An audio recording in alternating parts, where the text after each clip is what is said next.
Thanks for taking the time to listen. For all of you who are students here at Excel, I just want to give you a quick reminder before I jump into tonight's topic that in just 2 weeks, March 11th, we are reopening, meaning you're not going to see this type of sermon, at least unless there's some crazy situation that we don't see coming.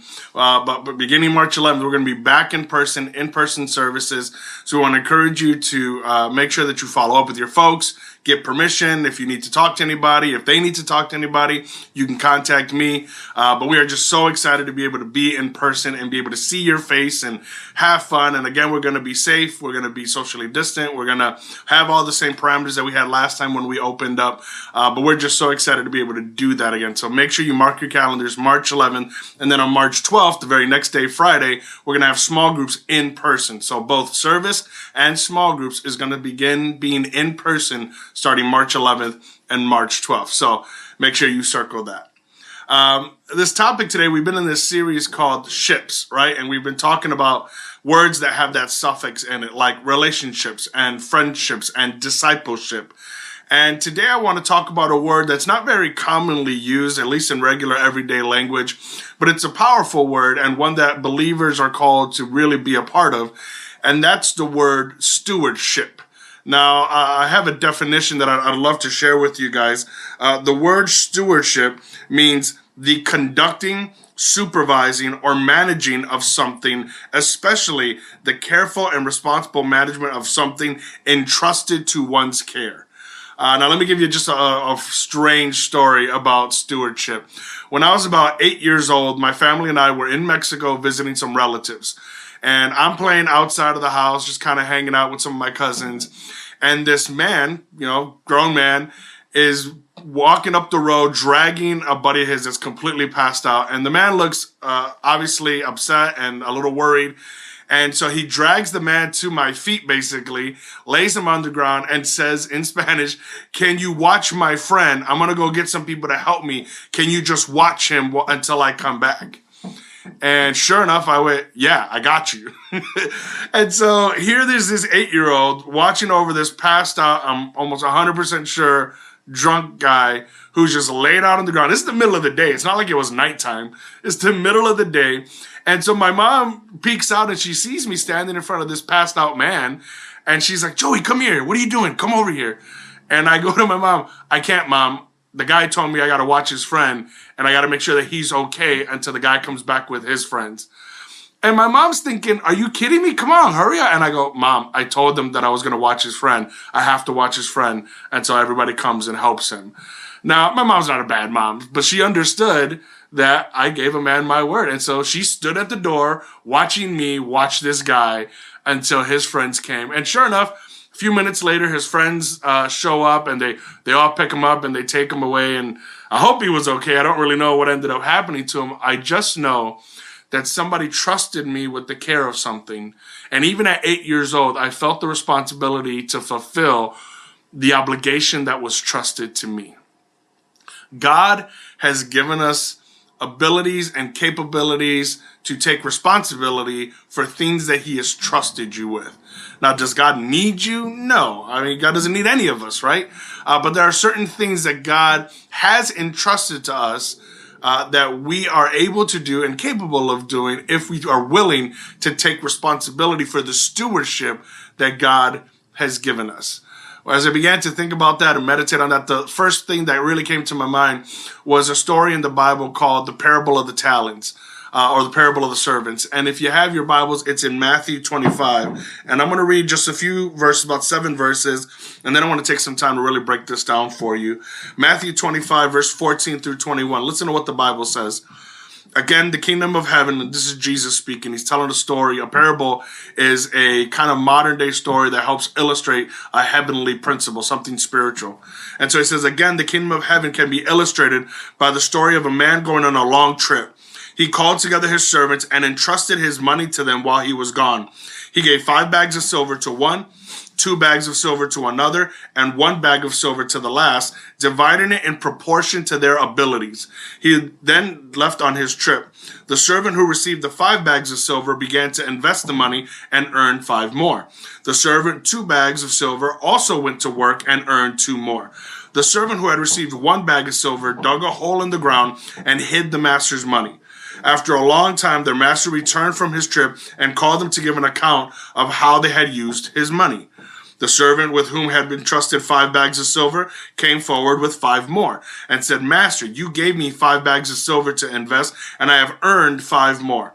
The master was full of praise. Well done, my good and faithful servant. You have been faithful in handling a small amount, so now I will give you many more responsibilities. Let's celebrate together.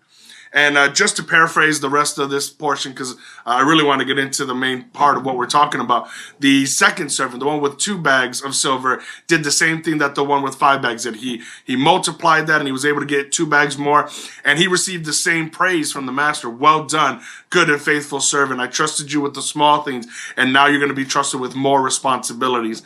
And the third one, he didn't do obviously what the first 2 did, and he got a much more different response, and we'll get to that response at the end, but I really do want to focus on the first 2 and the fact that they were willing to really take hold of the stewardship that their master had given them.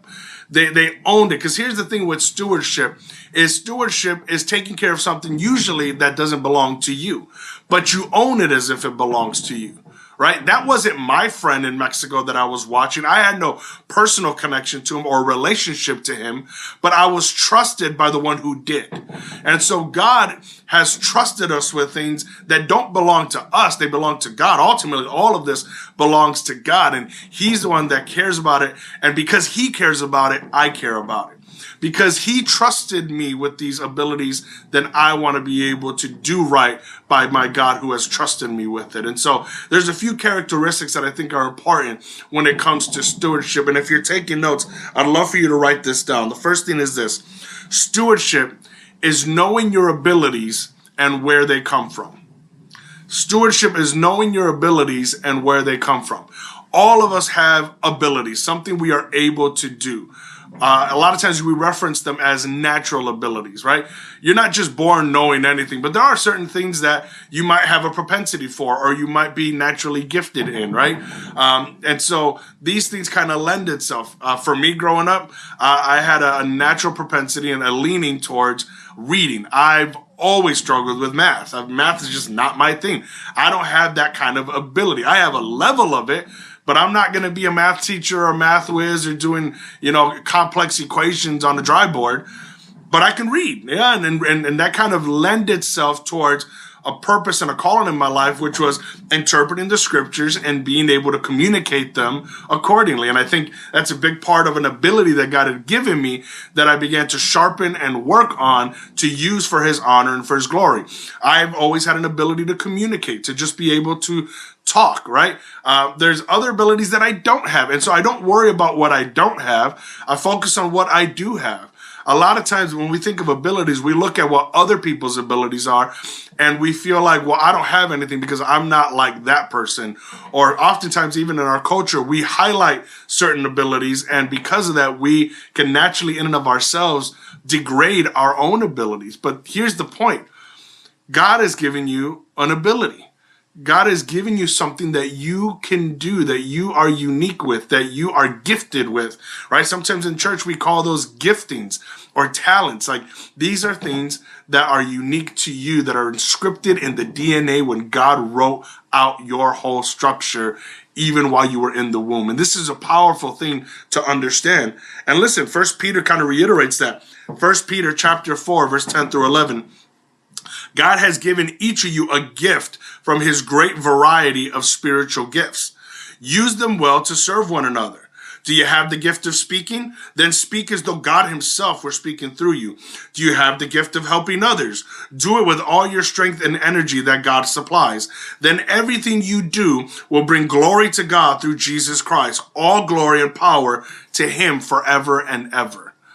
See, here's the problem a lot of times is we recognize the ability, or we understand we have our abilities, but we take these abilities and we use it for ourselves, right? Had these servants taken what was given to them, the 5 bags, the 2 bags, the 1 bag of silver, and multiplied it, but then kept the money, or maybe the guy who had 5 bags multiplied it to 7, and he kept 2 bags and gave the extra 5 bags to his master. That seems like, oh, wow, I gave you more, I'm just taking my cut. But it wasn't his to take a cut from, right? Had the master said, hey, listen, thanks for giving me multiplied another 5 bags, here's 2 for you. That's a different story. But a lot of times what we like to do is we take the abilities that God has given us and we use them for our own selfish gain. Right, man, you've been given a gift of speaking, like the Bible talks about, and like I mentioned that I feel like I had. And I remember for years, I used that ability to speak, not to lift God up, not to encourage people to go to God and build a relationship with Him, but to manipulate people. Because I thought, wow, it's really easy to manipulate somebody. Sometimes I did it for laughs. Sometimes I did it for my own selfish gain. But we can take any gift that God has given us and use it for our own selfish ambition, or even to hurt people. And so you want to understand, man, I have an ability, something that God has given me. I think about all the different musicians that are popular nowadays, and a lot of them will say things like, it started in the church. I learned how to sing in church. I used to sing in the choir. I used to grow up in church singing. And I think to myself, hey, man, that's cool, but why don't you sing for the Lord now? And I'm not saying that every artist has to be a Christian artist if they're Christian. I don't believe that. I think there should be artists that are Christian that are still in the secular world, and obviously their music should represent Christ, but I'm not saying every song has to be a hymn. At the same time, is it right to take natural abilities and giftings that God has given us and never use it for His honor, for His glory? Never declare the goodness of God. Never use it so that others can know who He is. You have been given a stewardship by God in the abilities that He has entrusted you with. What are you doing with those abilities? And the problem sometimes is we look at our ability and we go, but this isn't enough. And again, that's kind of the second part that I wanted to chime in on when it comes to stewardship. The first one is knowing your abilities and where they come from. The second one is stewardship is understanding what your capabilities are. Okay? So you have an ability, but every ability has a cap, a limit to it. We call that cap your capabilities, right? Or your capabilities is how you actually say it. These capabilities is the limit to what you can do. And we all have them. Everybody has a cap. Everybody has a certain limit to their ability. And so if you look at the story of the master, when he gave his servants, he said he gave to each of them according to their abilities. So the one who had 5 bags, he was given 5 because he's capable of handling that much.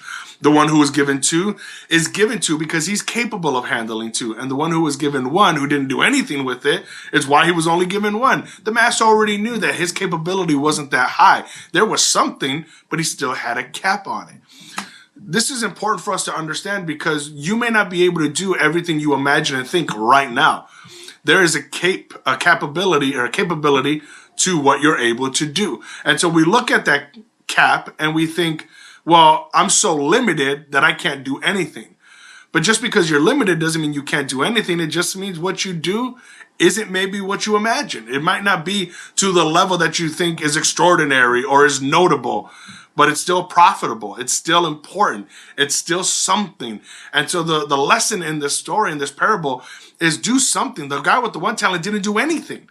The other guys, even though they had different capabilities, they did something with the ability that was given to them. And they were good stewards because they were able to do something with it. Listen, Psalm 119, verse 96. Even perfection has its limits, but your commands have no limit. Here's the deal. We have limits, but God is limitless.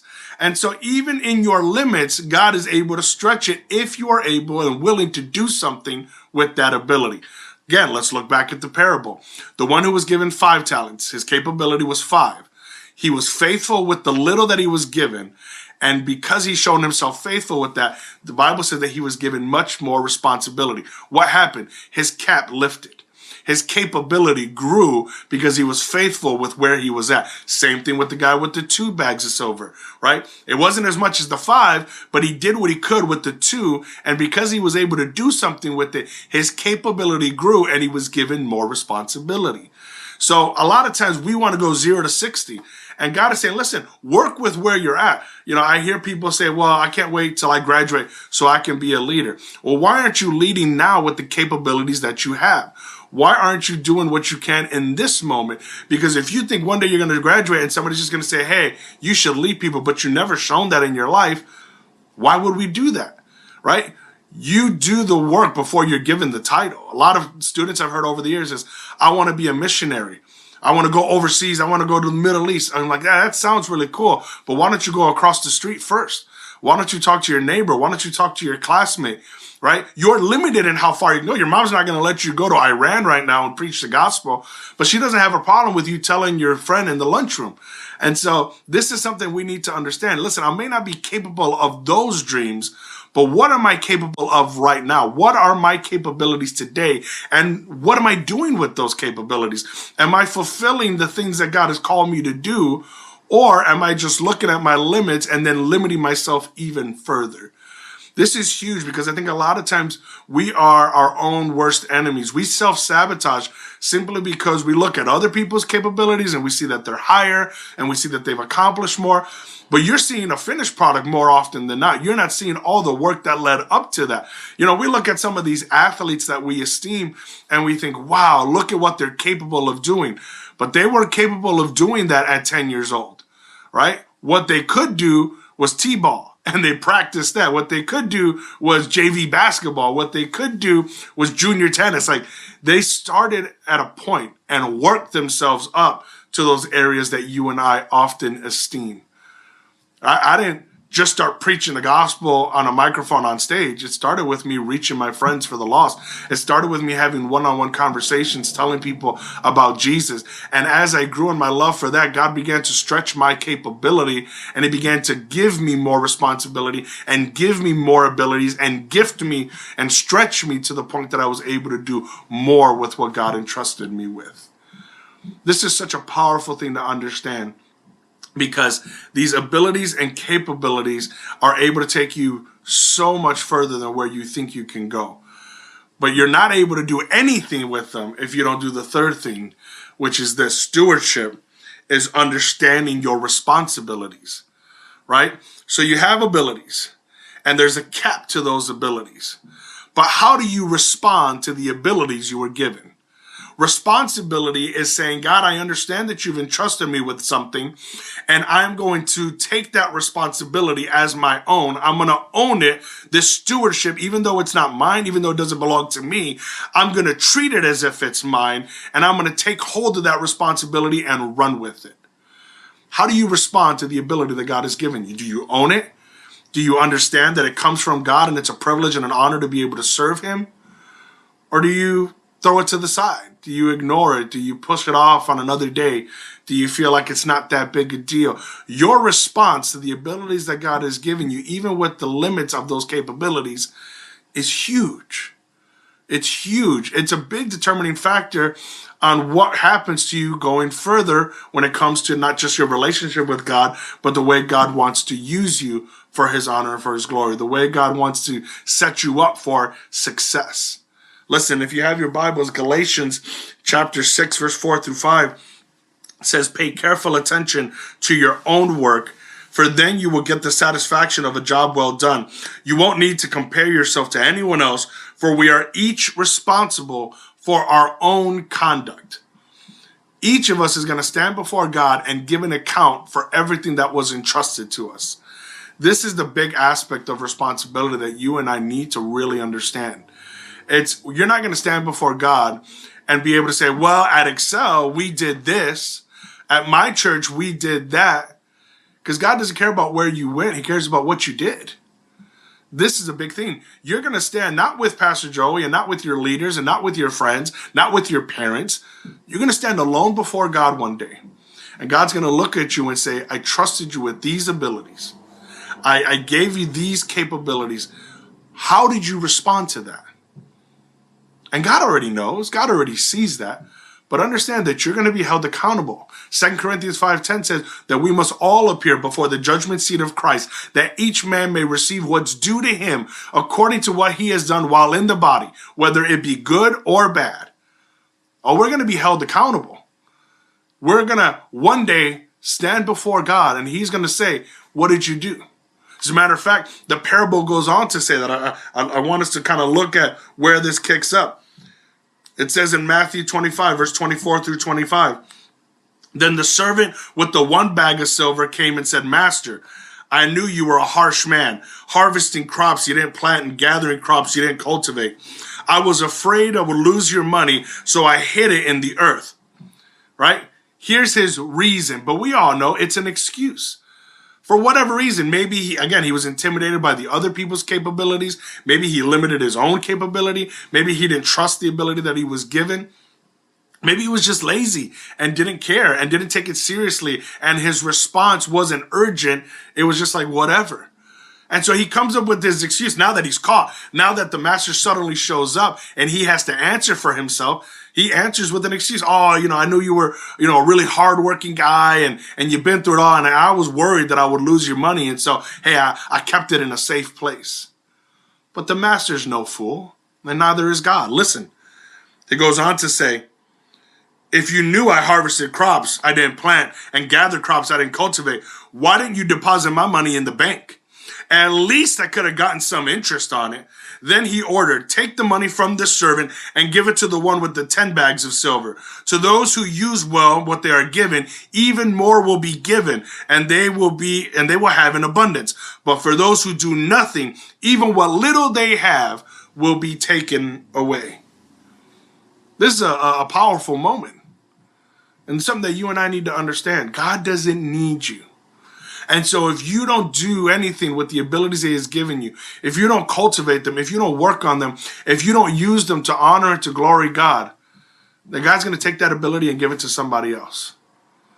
God's going to take that and say, you know what, you don't want it, I don't need you anyways, I'm going to move it along. We need to understand that serving God and using these abilities to honor him and to glorify him is a privilege, not a right.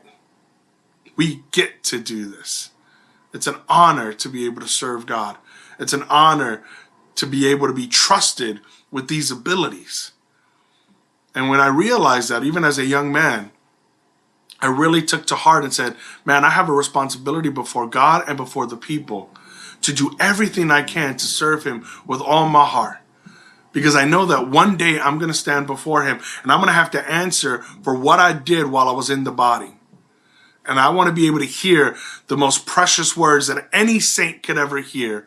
Well done, good and faithful servant. Not well done, super talented and really impressionable. Not well done, super abilities and beyond measurable, famous. Well done, rich. Well done. It's like God doesn't care about all these things. He cares about you being good and you being faithful and being a servant. So I want to close with asking you this. Think about this for a second. What abilities do you have? Even with the cap that it might have on it now. And what has your response been to the abilities that God has given you? What are you doing with that gift? And again, you got to think outside the box. Some of you may say, well, I just, I don't really have anything cool. I can't speak and preach and stuff. I just like to doodle, I like to draw. Okay, what are you doing with those drawings? Right? I was just watching, my daughter's addicted to CoComelon. If you don't know what that is, don't worry about it. But it's a kids program that is like top 10 on Netflix, and it's the most viewed channel on YouTube. It's crazy. But it started with just a couple who, a husband and wife, who are at home. He worked in in like videos and producing stuff like that. And she was an illustrator for children's books. They took their abilities and combined it to do this YouTube channel, mostly for their kids. And now it's grown into $1 billion industry.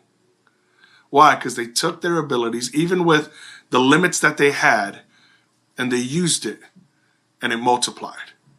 Now that's cool in the secular world, but imagine what you might be able to do for the kingdom of God, because our reward is not here. Our reward is in heaven.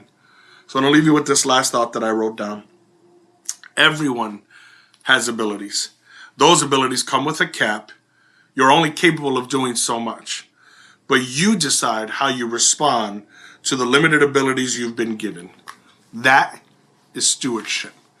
And I believe if you take your stewardship seriously, you will be able to see infinitely and abundantly more than you ever thought and imagined. So I want to pray and I want to ask God to help us with that, to make sure that we do right by what's been given to us. Heavenly Father, Lord, I pray for every person who's listening right now. First and foremost, God, I pray right now for a reminder of the abilities that you've given them. God, I pray that you would show them, Lord, even with the cap that it might have, even though they may not think they're the best singer or the most talented or the friendliest or whatever, God. Lord, I pray that they understand that anything that they can do is an ability, God. They can be a greeter. They can be a great friend. They can be someone who makes people laugh. They can be someone who has a great ear for listening. God, whatever ability they have, it's an ability that you have given them. And so, Lord, I pray that they would take hold of that ability, that they wouldn't focus on the limits of it, but they would understand that they're capable of doing so much more if they're faithful with what they've been given. So, Lord, I just pray, help us to take responsibility for the giftings and the talents that you have given each and every one of us, not just for our own selfish ambition, God, but for your honor, for your glory, so that when we stand before you one day, we will hear those powerful and precious words, "Well done, good and faithful servant." Lord, how we long to hear that from you, how we long to know your face and to hear your voice one-on-one when we stand before you. But until then, help us to be faithful with what you've given us. We pray this all in Jesus' mighty name. Amen and amen. God bless you guys. I love you. I'll see you in person in 2 weeks. Have a good one. Bye-bye.